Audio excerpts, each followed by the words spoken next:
I'm going to talk about how you use a Bunsen burner. There's just a couple tricks you need to know. It's a pretty simple device. First of all, there are two controllers on a Bunsen burner. The barrel itself can rotate.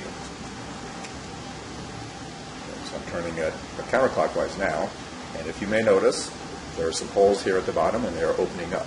That's going to let more air in. At the same time, there's a knob on the bottom, and that knob turns one way to give it more gas and the other way to give it less gas.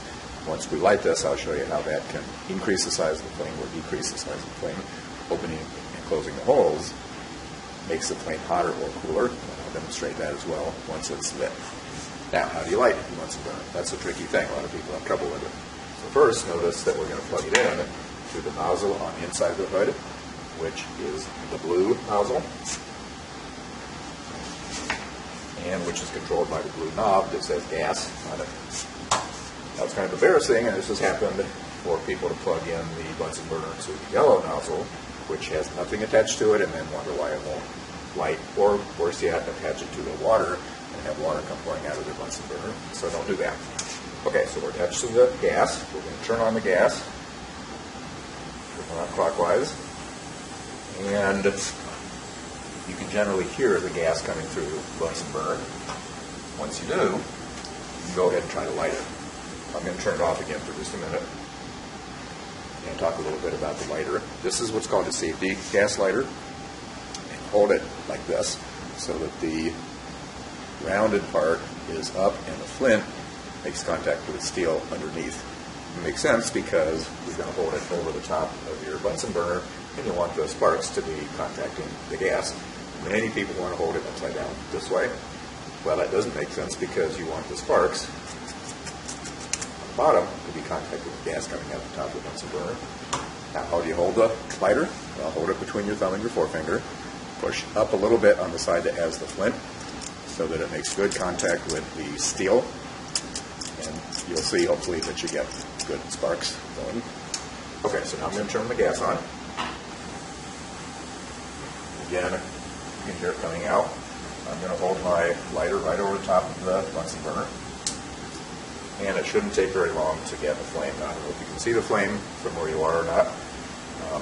One thing I can do is move this plexiglass plate over, and what that does is stops the air from flowing through the hood at that particular point quite so much, and so hopefully you can see a bright yellow flame on top of the Bunsen burner.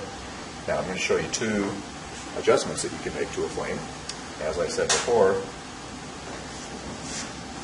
the knob at the bottom, or the dial at the bottom, can make your flame bigger, or if you turn it the other way, it can make your flame smaller. And you may not be able to see the flame at all at this point because it's kind of small. The other controller is, as I said, the holes at the bottom of the Bunsen burner. And if we open them way up by turning it counterclockwise, again, you probably can't see it from where you are, but there's a tight blue flame that's kind of chattering a little bit. And that's a very hot flame because it has lots of air going into the holes at the bottom. One other thing you'll notice is that I'm perfectly comfortable holding the Bunsen burner at any point on the bottom, even partway up the barrel. It's not hot at all there. The only hot part is right at the very top, and you don't want to touch it there. But you can pick up the Bunsen burner, you can move it under whatever it is you want to heat, you can pull it away from whatever you want to heat. You can control things very, very easily with a Bunsen burner. Whereas with a hot plate, not so easy to control because once you turn them off, they're still generating heat for quite some time. So Bunsen burners are actually much more precise than hot plates are. The other way is turn it clockwise and notice that the flame stops chattering, it gets a lot looser and puffier and yellower. That's a cooler flame. Not cool enough if you want to stick your finger in it, obviously, but it's a much cooler flame. If you don't want to heat something quite so strongly, use a cooler flame like that. Now the problem is when you put it into the hood, it tends to blow around a lot. In fact, it tends to go sideways because the air is pushing the flame. So that's why we have this handy glass, plexiglass panel here, which to some extent can control how billowy and how easy it is to control where that flame is going to be. When you're ready to turn off the Bunsen burner, by the way, here's a safety hint. Never leave a Bunsen burner unattended. If you're going to to walk out somewhere else in the lab and be gone for more than a few seconds, you need to make sure your Bunsen burner is off. The best way to do that is just turn the gas at the knob off. Thank you for your attention.